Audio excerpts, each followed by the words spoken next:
Hello learners, welcome to my YouTube channel Origin of Success. Okay అండి, మనం part 1లో కొన్ని science and technology practice బిట్స్ని మనం చూసామండి. అయితే ఇప్పుడు మనం నెక్స్ట్ చాప్టర్ స్పేస్ సైన్సెస్ గురించి తెలుసుకుందాం. స్పేస్ సైన్సెస్ అంటే అంతరిక్ష విజ్ఞానం. ఓకే, మనం త్రూ బిట్స్ ద్వారానే మనం సబ్జెక్ట్ కూడా నేర్చుకుందామండి. ఓకే ఓకే ఫస్ట్ బిట్ చూద్దాం. అయితే ఏ స్పేస్ సెంటర్ నుండి భారత్ తొలి రాకెట్ను ప్రయోగించింది? అయితే ఇక్కడ ఏంటి అంటే భారత నేలపై మొట్టమొదటిసారిగా ఎప్పుడు తొలి రాకెట్ ఎప్పుడు ప్రయోగించారు అంటే 21 నవంబర్ 1963న దీన్ని ప్రారంభించడం జరిగింది. ఎవరి ఆధ్వర్యంలో అంటే ప్రఫుల్ భావ్సర్ అతని ఆధ్వర్యంలో జరిగిందనమాట. ఎక్కడ జరిగిందంటే సో ద ఆన్సర్ ఈజ్ మనకి ఏమవుతుంది? టీఈఆర్ఎల్ఎస్ అంటే తుంబా ఈక్విటోరియల్ రాకెట్ లాంచింగ్ స్టేషన్. ఎక్కడుంది ఇది? తిరువనంతపురంలో ఉంది అన్నమాట.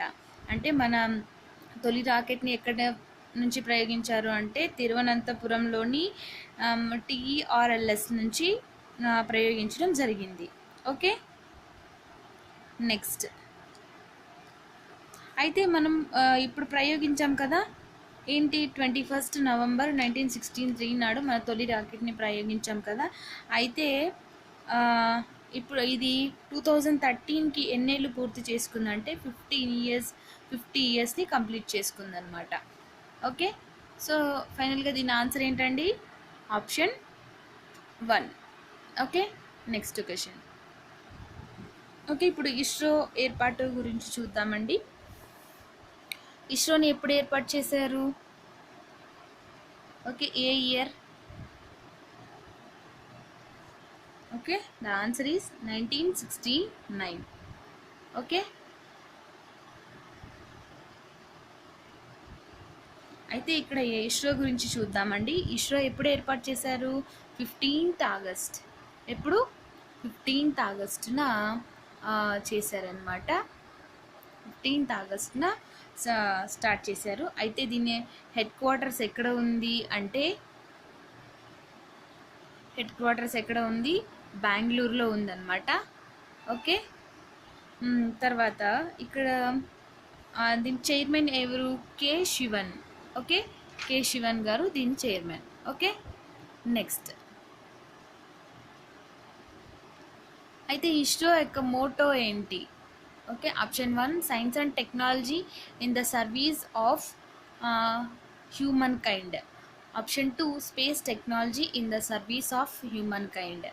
Option 3 awareness in Indian space technology. Okay, option 4 పై ఏది కాదు. మన ఇస్రో యొక్క మోటో ఏంటి? సో ద ఆన్సర్ ఈజ్ మనకేమవుతుందండి? Answer space technology in the service of humankind. Option 2 అనేది మన answer. Okay, next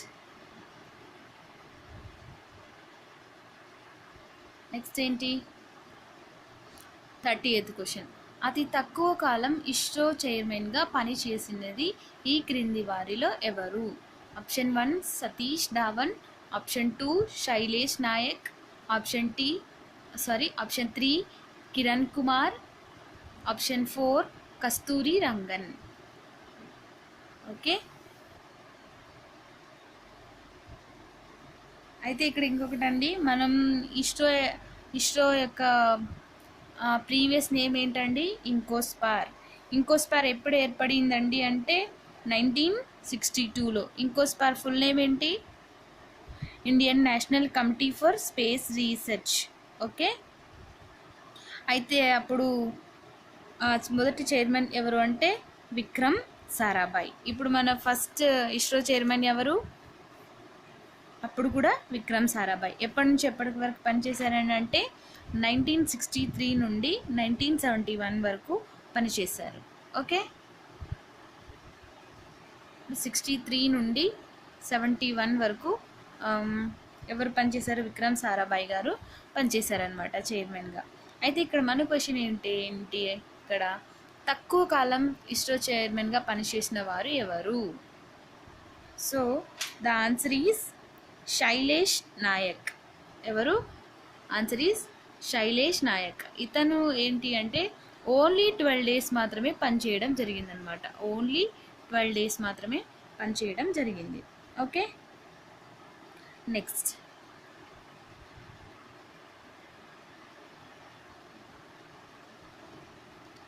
okay, 31st చూస్తే అతి ఎక్కువ కాలం ఇస్రో చైర్మన్గా పనిచేసింది ఈ క్రింది వారిలో ఎవరు?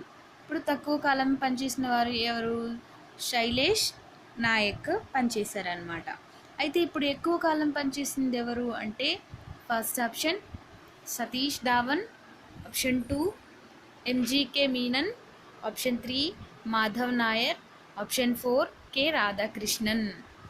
ఓకే, మీరు ఆన్సర్ ట్రై చేయండి, మళ్ళీ మనం ఇక్కడ ఎలాగో చెప్తాం కాబట్టి అప్పుడు మీరు చూసుకోండి. Okay, so the answer is Satish Dhawan. ఈయన ఎన్నేళ్ళు పనిచేశారు అంటే 12 years పనిచేయడం జరిగిందనమాట. ఈ 12 years ఎప్పటి నుంచి ఎప్పటి వరకు అంటే 1972 నుండి 1984 వరకు పనిచేయడం జరిగిందనమాట. అయితే ఇస్రో యొక్క చైర్మన్లు అందరూ ఎక్కువగా ఎక్కడి నుంచి వచ్చిన వాళ్ళు ఉన్నారు అంటే దక్షిణ భారతదేశం నుంచి వచ్చిన వాళ్ళే ఎక్కువగా ఉన్నారనమాట. Okay, next. ఓన్లీ 3 members అండి, 3 members మాత్రమే నార్త్ ఇండియా నుంచి వచ్చిన వాళ్ళు ఉన్నారనమాట. ఓకే, ఎవరు అంటే విక్రమ్ సారాభాయ్ గారు గుజరాత్, తర్వాత సతీష్ ధావన్ ఈయన వచ్చేసి జమ్మూ కాశ్మీర్, తర్వాత శైలేష్ నాయక్ ఈయన గుజరాత్ నుండి రావడం జరిగిందనమాట. 10 మంది ఉంటే ఇప్పటి వరకు 10 మంది చైర్మన్లు ఉంటే అంటే from the date of formation of ISRO అంటే ఇస్రో స్థాపించినప్పటి నుంచి ఇప్పటి వరకు 10 మంది చైర్మన్లు ఉంటే వాళ్ళందరిలో కూడా ముగ్గురు మాత్రం వేరే వాళ్ళనమాట. ఇంకా మిగతా 7 మాత్రం దక్షిణ భారతదేశం నుండి వచ్చిన వ్యక్తులే అన్నమాట. Okay, next.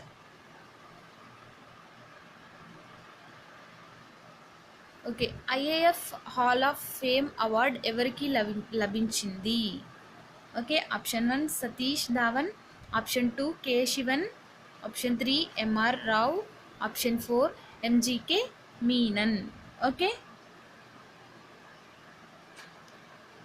ఇక్కడ 2016 సంవత్సరానికి గాను అంటే అంతరిక్షంలో ఒక అత్యున్నత అవార్డు అనేది ఉందన్నమాట. ఆ అవార్డే ఐఏఎఫ్ హాల్ ఆఫ్ ఫేమ్.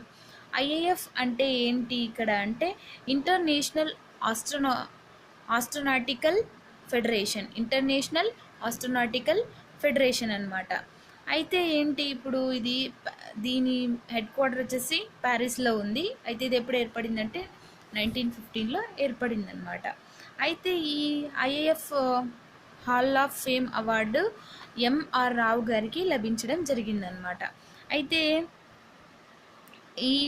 ఈ అవార్డును ఎక్కడ ప్రదానం చేశారు అంటే ఇంటర్నేషనల్ ఆస్ట్రోనాటికల్ కాంగ్రెస్ సమావేశంలో ఈ అవార్డుని ప్రదానం చేయడం జరిగిందనమాట. ఓకే, అయితే ఈయన ఎంఆర్ రావు గారు ఈ మధ్యనే 2017లో చనిపోవడం జరిగింది. ఓకే, సో ఫైనల్గా మన ఆన్సర్ ఏమవుతుందండి ఇక్కడ ఎంఆర్ రావు, ఆప్షన్ 3. ఇప్పుడు ఇస్రో యొక్క అతిపెద్ద స్థావరం ఏది? ఓకే, ఇస్రో యొక్క అతిపెద్ద స్థావరం ఏది? Option 1 Satish Dhawan space centre, option 2 Vikram Sarabhai space centre, option 3 ISRO satellite centre, option 4 national remote sensing centre. Okay, so the answer is Vikram Sarabhai space centre, option 2 Vikram Sarabhai space centre. అయితే ఇక్కడ ఏంటి అంటే ఇక్కడ ఏం చేస్తారు అంటే ఇది ఎక్కడ ఉంది ఫస్ట్ ఆఫ్ ఆల్ అంటే కేరళలోని తిరువనంతపురంలో ఉందన్నమాట. ఇక్కడ ఏం చేస్తారంటే వాహక నౌకల నిర్మాణము, తర్వాత ప్రయోగము, దానికి సంబంధించిన డెవలప్మెంట్ అన్నీ కూడా చేస్తారనమాట. For example SLV, ASLV, PSLV, GSLV ఇలాంటివన్నిటి కూడా అక్కడ అభివృద్ధి, తర్వాత ప్రయోగం, నిర్మాణం అలాంటివన్నిటి కూడా అక్కడ చేస్తారనమాట. అయితే దీనికి గతంలో ఏమని పేరుండేది అంటే space science and technology centre. ఏంటి? స్పేస్ సైన్స్ అండ్ టెక్నాలజీ సెంటర్గా దీనికి పేరుండేదన్నమాట. తర్వాత ఈయన జ్ఞాపకార్థం విఎస్ఎస్సి అంటే విక్రమ్ సారాభాయ్ స్పేస్ సెంటర్గా మారిందనమాట. అయితే ఇది ఇస్రో యొక్క అతిపెద్ద స్థావరం అన్నమాట. ఓకే, ఇక్కడ టీఆర్ఎల్ఎస్ అండ్ రోహిణి సౌండింగ్ రాకెట్ కార్యక్రమానికి ప్రధాన స్థావరం ఏది అంటే Vikram Sarabhai space centre. Okay, clear? So ఇప్పుడు ఫైనల్గా ఆన్సర్ ఏంటండి? Option 2 Vikram Sarabhai space centre. Okay, 36 question. Liquid propulsion system centre ఎక్కడ ఉంది? ఓకే, దీన్నే ఎల్పిఎస్సి. ఓకే, మీరు ఈ అబ్రివేషన్స్ అన్నీ కూడా బాగా గుర్తుపెట్టుకోవాలండి. LPSC, liquid propulsion system centre. Okay, ఇది ఎక్కడ ఉంది? Okay, first option Thiruvananthapuram, Trivandrum, Ahmedabad, Sriharikota.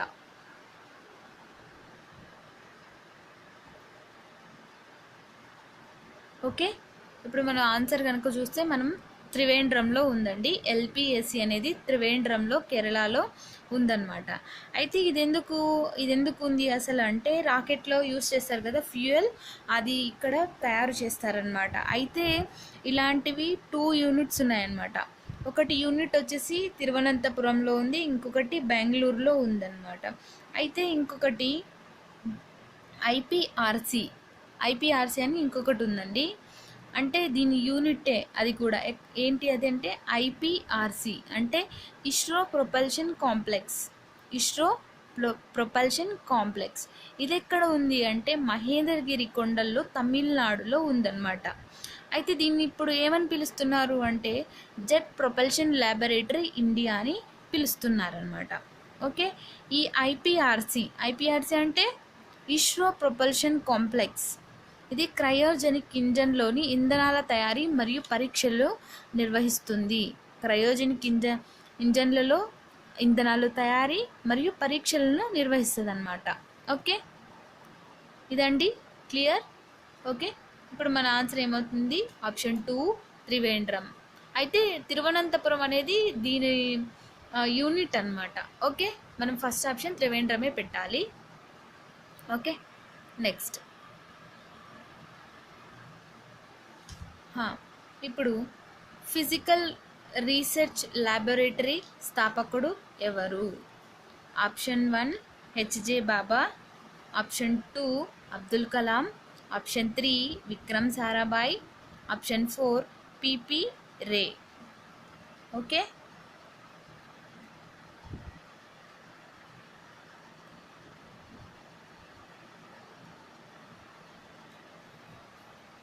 Okay, the answer is Vikram Sarabhai. అయితే ఇప్పుడు ఏంటి అంటే 1947లో విక్రమ్ సారాభాయ్ గారు ఫిజికల్ రీసెర్చ్ ల్యాబొరేటరీని స్థాపించడం జరుగుతుందన్నమాట. అయితే ఇక్కడ ఏంటి astronomy, astrophysics, planetary science and earth sciences వీటిపై రీసెర్చ్ అనేది జరుగుతుందన్నమాట ఇక్కడ. అయితే ఇది యుఎస్ఓని మేనేజ్ చేస్తుందన్నమాట. అంటే యుఎస్ఓ అంటే ఉదయ్పూర్ సోలార్ అబ్జర్వేటరీని ఇది మేనేజ్మెంట్ చేస్తుందన్నమాట. ఇది ఫిజికల్ రీసెర్చ్ ల్యాబొరేటరీ. అయితే దీన్ని ఏమంటారు అంటే cradle of space science in India. Cradle of space science in India అని దేనిని అంటారు అంటే ఫిజికల్ రీసెర్చ్ ల్యాబొరేటరీ. ఓకే, ఇది చాలా చాలా ఇంపార్టెంట్ అండి, ఎందుకంటే విక్రమ్ సారాభాయ్ గారు ఏర్పాటు చేశారు కాబట్టి మనకి చాలా ఇంపార్టెంట్. అండ్ దీన్ని cradle of space sciences in India అని కూడా పిలుస్తారు. Okay, clear? So will go to next question. Answer 3. Okay, ప్రపంచంలో 2వ అత్యుత్తమ అంతరిక్ష కేంద్రం ఏది? ప్రపంచంలో రెండవ అత్యుత్తమ అంతరిక్ష కేంద్రం ఏది? Option 1 French Guiana, option 2 Satish Dhawan space centre, option 3 పై 2, ఆప్షన్ 4 పై ఏది కాదు. ఓకే, మీరు ట్రై చేయండి.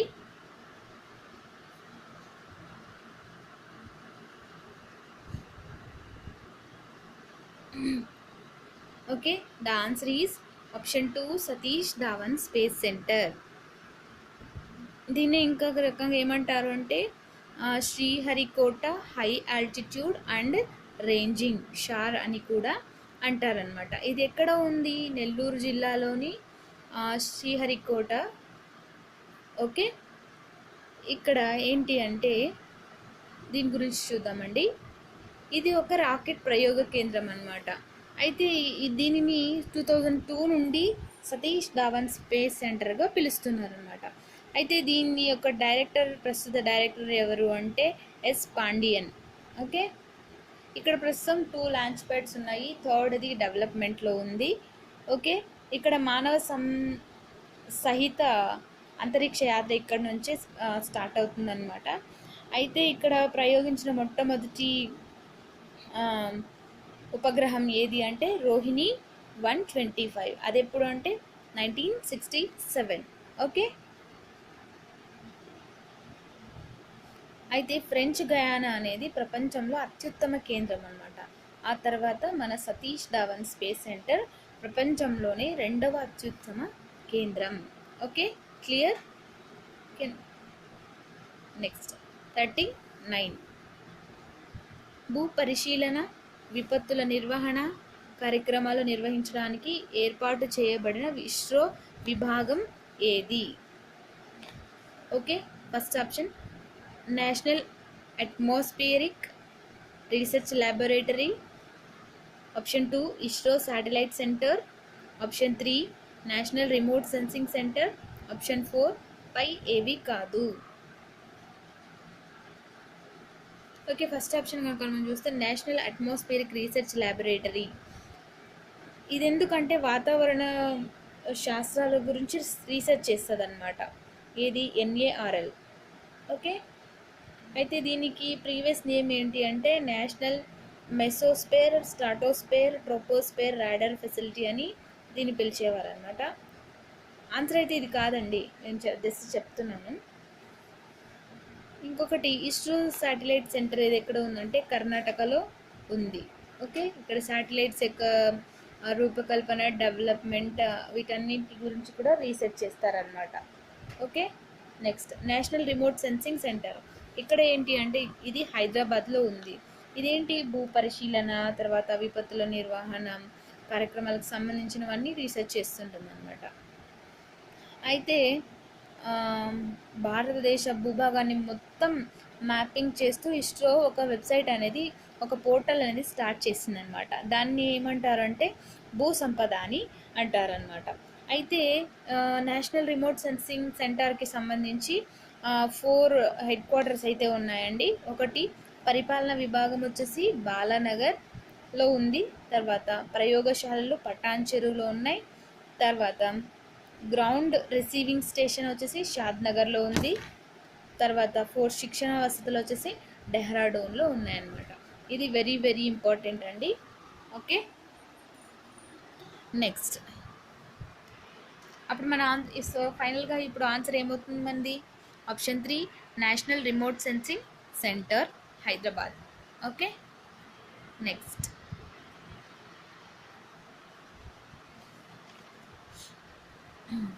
ఓకే, ఇప్పుడు మనం ఆర్బిట్స్ అంటే ఏంటో చూద్దామండి. ఫస్ట్ ఆఫ్ ఆల్ మనం ఆర్బిట్ అంటే ఏంటి, కక్ష అంటే ఏంటి అనేది మనం ఇప్పుడు చూద్దాం. అయితే ఉపగ్రహం సంచరించే మార్గాలని ఏమంటారు? కక్ష అంటారు. Very simple. అయితే కక్షలు ముఖ్యంగా అంటే 4 టైప్స్గా డివైడ్ చేశారనమాట. ఏంటి? ఎస్ఎస్ఓ అంటే సన్ సింక్రోనస్ ఆర్బిట్స్, GSO అంటే geo synchronous orbits, GEO geo stationery orbits, and తర్వాత GTO geo stationery transfer orbits. ఇలా 4 టైప్స్గా ఈ ఆర్బిట్స్ని విభజించారనమాట. అయితే ఎస్ఎస్ఓ అంటే సన్ సింక్రోనస్ ఆర్బిట్స్ లేదా లో ఎర్త్ ఆర్బిట్స్. ఓకే, అయితే ఇవి ఎంత ఎత్తులో ఉంటాయి, భూమికి ఎంత ఎత్తులో ఉంటాయి అనేది ఇక్కడ మన క్వశ్చన్ అనమాట. First option 1500 to 2000 kilometres, second option 500 to 800 kilometres, option 3 700 to 900 kilometres, option 4 700 to 800 kilometres. Okay, so మన ఆన్సర్ వచ్చేసి 700 to 800 కిలోమీటర్స్ హైట్లో ఉంటాయన్నమాట. ఇది సన్ సింక్రోనస్ ఆర్బిటల్ లేదా లో ఎర్త్ ఆర్బిటల్. అయితే దీని గురించి చూద్దామండి. ఈ కక్షలో ఏంటి అంటే సౌండ్ రాకెట్స్, తర్వాత ప్రయోగాత్మక ఉపగ్రహాలు, తర్వాత ఐఎస్ఎస్, తర్వాత రిమోట్ సెన్సింగ్ శాటిలైట్స్, వీటన్నింటినీ కూడా ఈ సన్ సింక్రోనస్ ఆర్బిట్స్లోకి ప్రవేశపెడతారనమాట.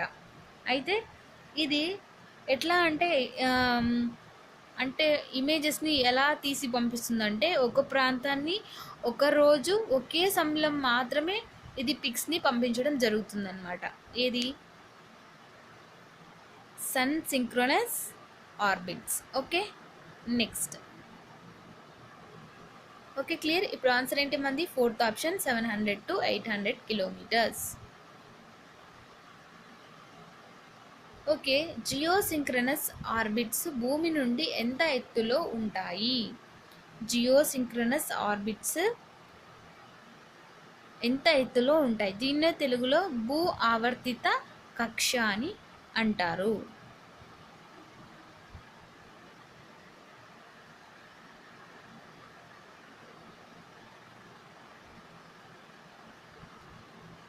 ఓకే, సారీ అండి, ఇది క్వశ్చన్ రాంగ్ పడింది. ఇక్కడ జియో సింక్రనస్ కాదు, జియో స్టేషనరీ ఆర్బిట్స్ అని ఉండాలి. ఇది రాంగ్ అండి. ఇక్కడ జియో సింక్రనస్ అని కాదు, జియో స్టేషనరీ అని ఉండాలి. స్టేషనరీ అని ఉండాలి, అది రాంగ్ పడింది. సో జియో స్టేషనరీని మనం చూద్దాం. అయితే జియో స్టేషనరీ అంటే భూమధ్య రేఖకు 35,786 కిలోమీటర్స్ పైన ఉంటుంది అన్నమాట. ఓకే, ఓకే, ఇప్పుడు నెక్స్ట్ ఏంటి మరి? ఇంకొకటి చూద్దామండి, జిఎస్ఓ చూద్దాం. Geosynchronous orbits. ఇవి కొంచెం కన్ఫ్యూజ్ అవుతుంటాయి. జియో సింక్రనస్ ఆర్బిట్స్, దీన్ని భూ ఆవర్తిత కక్ష అంటారు. జియో స్టేషనరీ ఆర్బిట్స్, ఇది భూ స్థిర కక్ష అని అంటారనమాట. ఓకే, ఈ జిఎస్ఓ అని చెప్పాం కదా, జియో సింక్రోనస్ ఆర్బిట్స్, ఇది ఏంటంటే వలయాకారంలో ఉంటుందన్నమాట. ఓకే, దీని కక్ష అనేది వలయాకారంలో ఉంటుంది. అయితే దీనిలో జీసాట్ ఉపగ్రహాలను ప్రవేశపెడతారు. ఓకే, ఓకే, ఇదొక్కటి చేంజ్ చేసుకోండి. జియో సింక్రోనస్ అనేది కాదు, Jio stationery orbits. Okay, GEO, Jio stationery orbits. GE అంటే Jio stationery orbits. Okay, next.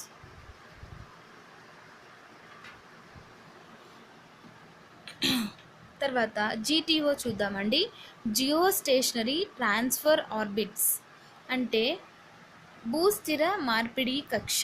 అంటే ఇది ఇప్పుడు మనం జియో స్టేషనరీ ఆర్బిట్స్ చూసాం కదా, ఎంత ఎత్తులో ఉంటాయి? 35,786 కిలోమీటర్స్ వరకు ఉంటాయన్నమాట. అయితే దానిపైన అంతకు ఎత్తులో ఉండేది ఏంటిది? Jio stationery transfer orbits. ఇది ఎలా ఉంటుందంటే దీర్ఘవృత్తాకార కక్షలో ఉంటుందన్నమాట. వీటిలో ఏంటి అంటే కమ్యూనికేషన్ శాటిలైట్స్ని ప్రవేశపెట్టడం జరుగుతుంది. Okay, next.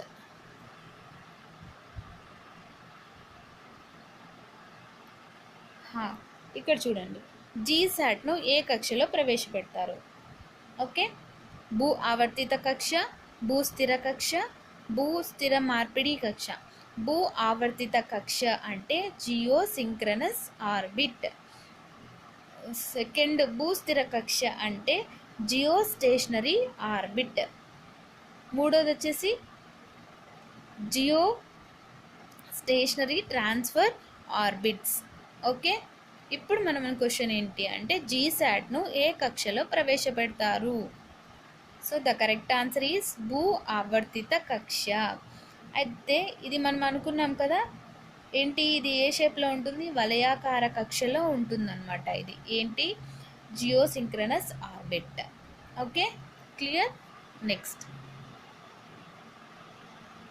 ఏ నౌక ద్వారా మొట్టమొదటిగా రోహిణి ఉపగ్రహాలను 500 కిలోమీటర్ల ఎత్తులోని కక్షలో ప్రవేశపెట్టారు మొట్టమొదటిసారిగా? ఓకే, సో ఇక్కడ ఏంటి అంటే ఫస్ట్ ఆప్షన్ ఎస్ఎల్వి అంటే satellite launch vehicle, option 2 ASLV augmented satellite launch vehicle, PSLV polar satellite launch vehicle, option 4 GSLV. Okay, ఇప్పుడు ఏంటి అంటే మనం ఇప్పుడు ఎస్ఎల్వి గురించి చూద్దామండి. అయితే ఎస్ఎల్వి అనేది మొదటి తరం నౌక అన్నమాట.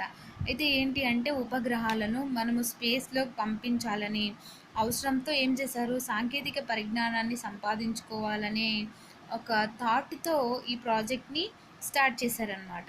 అయితే ఇది 4 స్టేజెస్లో కూడా అంటే 4 దశల్లో కూడా ఘన ఇంధనంతోనే పనిచేసే నౌక అనమాట ఇది. అయితే ఇక్కడ ఏంటి అంటే ఈ ఎస్ఎల్వి ద్వారా అంటే 40 kgs ఉన్న రోహిణి ఉపగ్రహాలను 450 కిలోమీటర్ ఎత్తులో ఉన్న కక్షలోకి ప్రవేశపెట్టడం జరిగిందనమాట. ఓకే, అప్పుడు మనకు ఆన్సర్ ఏమవుతుంది? Option 1 SLV, option 2 ASLV, option 3 PSLV, option 4 GSLV. So the correct answer is SLV.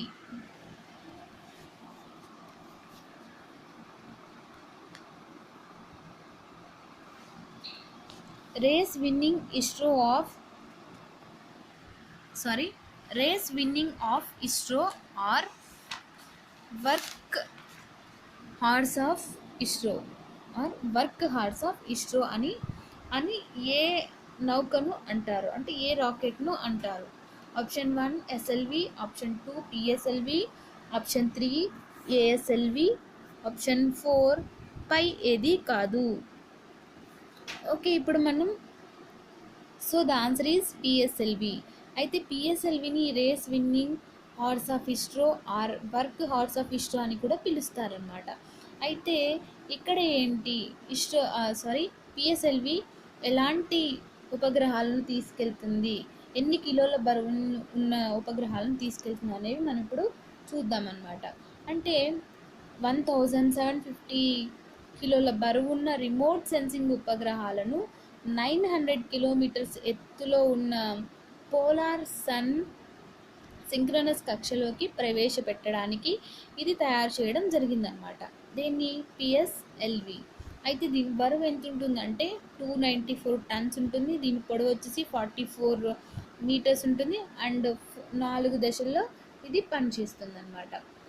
First and సెకండ్లో దేనిని నింపుతారు అంటే ఇక్కడ హైడ్రాక్సీ టెర్మినేటెడ్ పాలీబ్యూటడాయిన్, తర్వాత ఇక్కడ ఆక్సిడైజర్గా ఏం యూస్ చేస్తారు అంటే అమ్మోనియం ఫర్ క్లోరేట్. తర్వాత సెకండ్ అండ్ ఫోర్త్ స్టేజ్లో ఏం ఉపయోగిస్తారంటే ద్రవ ఇంధనాలు అనమాట. ఇక్కడ ఏంటి అంటే అన్సిమెట్రికల్ డైమిథైల్ హైడ్రోజన్ను ఉపయోగిస్తారు. ఇక్కడ ఆక్సిడైజర్గా ఏం ఉపయోగించారు? నైట్రోజన్ టెట్రాక్సైడ్ను ఉపయోగించడం జరిగిందనమాట. అయితే ఈ పిఎస్ఎల్విలోనే రెండో దశ ఇంజన్ పేరు ఏంటి అంటే వికాస్ ఇంజన్. దీనిని జిఎస్ఎల్విలో కూడా ఉపయోగించడం జరిగిందనమాట. అయితే ఇది ప్రపంచంలోని అతిపెద్ద ఘన ఇంధనాన్ని కలిగిన బూస్టర్స్ అన్నమాట. ఓకే, ఇక్కడ 3 టైప్స్ ఉన్నాయన్నమాట. 3 టైప్స్ ఆఫ్ రాకెట్స్ ఉన్నాయి. ఒకటి పిఎస్ఎల్వి సాధారణ లేదా generic type, and PSLV CA core alone type, and PSLV XL ఇది వచ్చేసి ఎక్స్ట్రా లార్జ్ టైప్. ఓకే, ఇదండి ఇస్రో పిఎస్ఎల్వికి సంబంధించి. ఒకసారి మీరు బుక్ అయినా తీసుకొని రెఫర్ చేయండి. ఓకే, ఇప్పుడు నేను ఎక్స్ప్లెనేషన్ ఇచ్చాను కదా, కొంచెమైనా క్లారిఫై వచ్చి ఉంటుంది. సో బుక్ తీసుకొని బాగా పర్ఫెక్ట్గా చదువుకోండి. Okay, next. ఇప్పుడు చంద్రయాన్ 1 గురించి మనం ఇప్పుడు చూద్దామండి. చంద్రయాన్ 1 ఏ రోజున ప్రయోగించారు? ఆప్షన్ 1 29 అక్టోబర్ 2008, ఆప్షన్ 2 24 జనవరి 2008, ఆప్షన్ 3 22 అక్టోబర్ 2008, ఆప్షన్ 4 27 జనవరి 2008. ఓకే, మీరు ఆన్సర్ చేయండి తెలిస్తే. ఓకే, ఇక్కడ ఆన్సర్ చూస్తే 22 అక్టోబర్ 2008 అన్నమాట. అయితే ఎవరి సూచనల మేరకు దీన్ని మనం ప్రయోగించాము అంటే జార్జ్ జోసెఫ్. ఆయన సూచనల మేరకు మనం 22 అక్టోబర్ 2008 నాడు పిఎస్ఎల్వి C11 అనే రాకెట్ ద్వారా మనం దీన్ని ప్రయోగించామన్నమాట. ఓకే, అయితే దీని ప్రాజెక్ట్ ఖర్చు ఎంత అంటే 386 crores అండ్ దీని శాటిలైట్ బరువు వచ్చేసి 1380 crores అనమాట. అయితే ఈ యాత్రను చేపట్టిన మొదటి దేశం ఏది అంటే అమెరికా. అండ్ మనం ఎన్నో ప్లేస్లో ఉన్నాం? 6th ప్లేస్లో ఉన్నాము. అయితే దీని యొక్క మెయిన్ ఆబ్జెక్టివ్ ఏంటి అంటే చంద్రుని ఆవిర్భావం, తర్వాత చంద్రుని పైన నీటి జాడలు, తర్వాత ఖనిజ వనరులు, అయితే అక్కడ చంద్రునిపై జీవనం సాగించడానికి అనుకూలించే పరిస్థితులు, వీటన్నిటిని గురించి కూడా ఈ చంద్రయాన్ 1లో తెలుసుకోవడం జరుగుతుందన్నమాట. ఓకే, ఇక్కడ ఏంటి అంటే 11 పేలోడ్లను ప్రవేశపెట్టడం జరిగిందనమాట.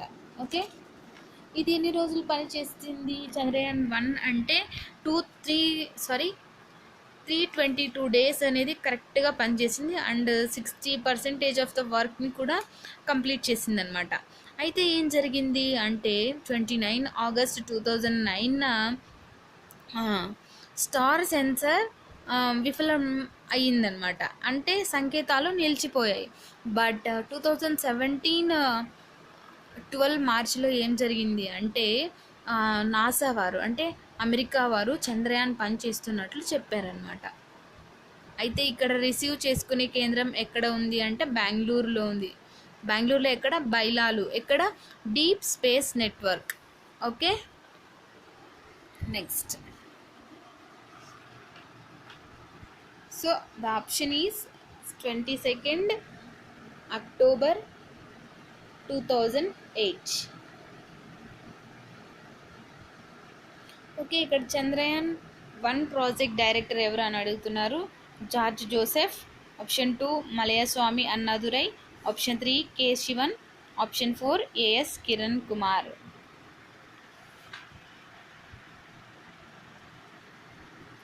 ఓకే అండి, so the correct option is Mylswamy Annadurai. Okay, Mangalyaan గురించి చూద్దామండి. ఇప్పుడు మంగళయాన్ని ఈ విధంగా కూడా పిలుస్తారు. ఏమని పిలుస్తారు? MOM, MAVN, పై 2 పై ఏది కాదు. Okay, the correct answer is MOM.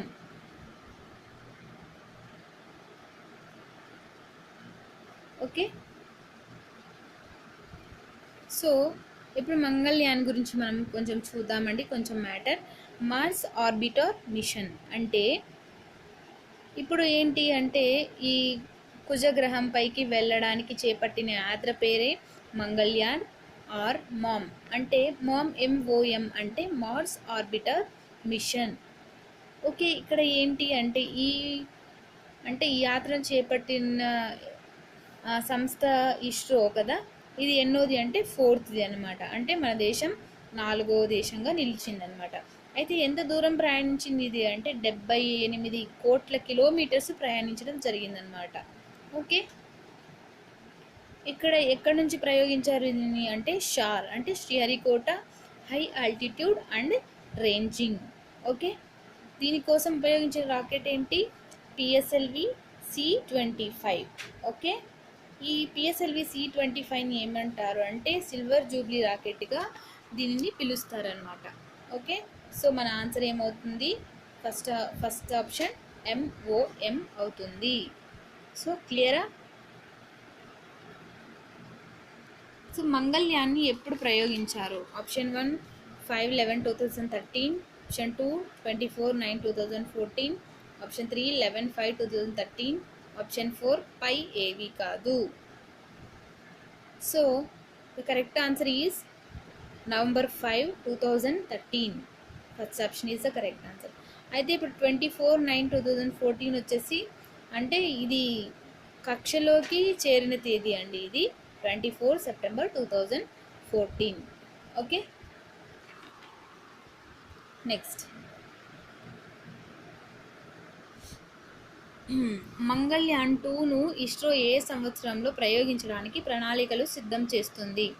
Option 1 2024, option 2 2025, option 3 2021, option 4 2022. Okay, so the answer is 2022. Okay, అయితే ఇప్పుడు ఈ మంగళయాన్ మిషన్ యొక్క లక్ష్యాలు ఏంటో మనం ఇప్పుడు చూద్దామండి బ్రీఫ్గా. అంటే ఇక్కడ ఇప్పుడు కుజగ్రహం ఉంది కదా, ఆ కుజగ్రహం పైన దాని స్వభావము, దాని స్వరూపము ఎట్లా ఉంది అని తెలుసుకోవడానికి, తర్వాత అక్కడున్న ఖనిజాలు, తర్వాత వాటి యొక్క ఉనికిని గురించి తెలుసుకోవడానికి, తర్వాత జీవ సంబంధమైన మీథేన్ వాయువు ఉనికి ఉందా లేదా అని గుర్తించడానికి, తర్వాత అక్కడ ఏ రకమైనటువంటి క్లైమేట్ ఉందో అని తెలుసుకోవడానికి ఈ మిషన్ యొక్క ముఖ్య లక్ష్యాలు అన్నమాట. ఓకే, ఈ మిషన్లో మెయిన్గా 5 పరికరాలను వాడడం జరిగిందనమాట. ఒకటి మార్స్ కలర్ కెమెరా, ఇంకొకటి thermal infrared imaging spectrometer, and MSM methane sensor for Mars, MENCA అంటే Mars exospheric neutral composition analysers. Okay, తర్వాత లైమెన్ ఆల్ఫా ఫోటోమీటర్. ఓకే, ఇదండి మంగళయాన్ గురించి. ఏమైనా డౌట్స్ ఉంటే కమెంట్ సెక్షన్లో కమెంట్ చేయండి. Okay, thank you, have a nice day.